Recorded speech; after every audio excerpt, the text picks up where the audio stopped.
Hey my people, here it's Melanie Thomas. I am out here at a vacant property that I just showed to an investor client of mine, and I thought I'd take this time on this bad hair day as we brave the pending Hurricane Idalia, tropical storm, whatever she is, just to go over a few things with you guys about when you're looking at one of these types of property flips where clearly it was purchased by an investor to renovate and flip and put back on the market. What are the things you should be looking for?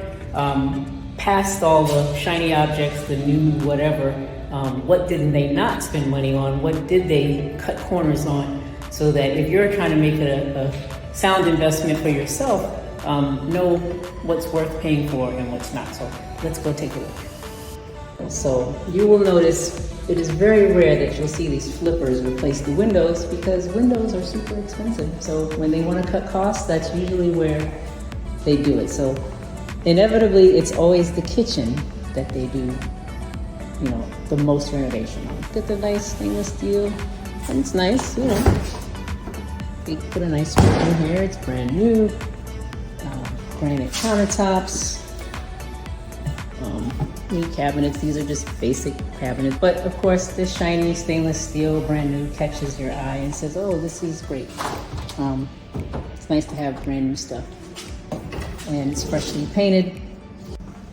You'll typically see these older homes have been, added onto over the years. You want to make sure that any additions have been permitted. This one has a little kind of utility room here. And then this other bedroom, which was probably added on at some point after the house was originally built. And we got an old window over there too. Okay, so they did a decent job in here. This typically, you can't really get away with an old one in a renovated house that's gonna stick out like a sore thumb. This is not brand new by any means, but it seems to be in decent shape. But you always wanna check the major components in a house: the air conditioning system, the plumbing, the electrical, and the roof. So, right on cue, the electrical panel here.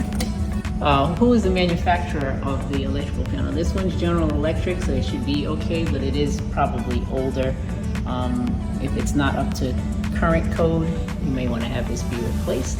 If you're ever in an old house and you open the panel and you see Federal Pacific as the manufacturer, that is no good.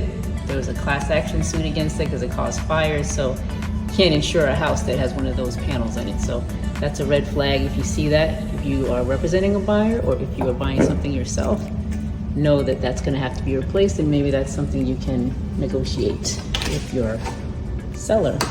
So they came and did the bathroom all fancy with nice marble tile, and did a good job in here. Again, the old creaky window and the nice new bathroom. But again, I know why they do it, because they don't want to pay for windows, because windows cost a lot.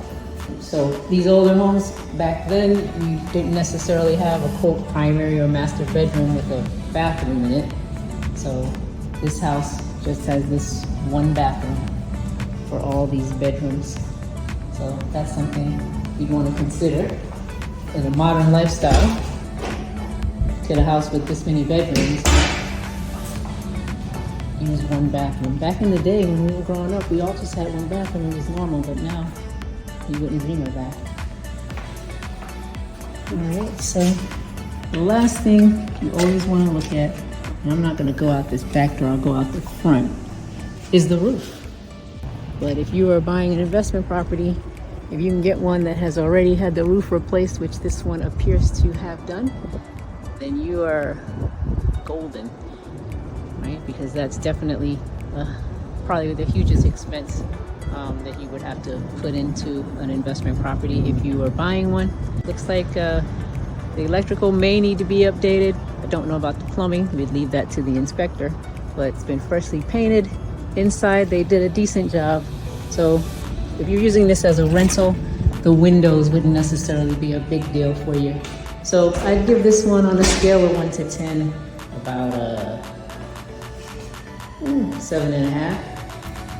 All right, so this one checked out pretty good. I mean, it looks like a solid property. They did a decent job. I've seen a lot worse flip jobs where you see like baseboards that are not lined up right and crooked cabinets and things like that. It didn't have any of that. So this one, I would say, would be pretty solid. if you were looking at, not having to buy something to put a lot of work into. But that being the case, always be aware of some of the things that I pointed out when you're looking at a house for yourself. And of course, if you ever have questions or want to know or want help finding some of these types of properties, reach out to me, send me a message. I am always happy to help. So I'm going to skedaddle and get out of here before the tropical storm comes. So until next time, it's Melanie Thomas. Keep thinking outside the box, guys. Take care. Bye-bye.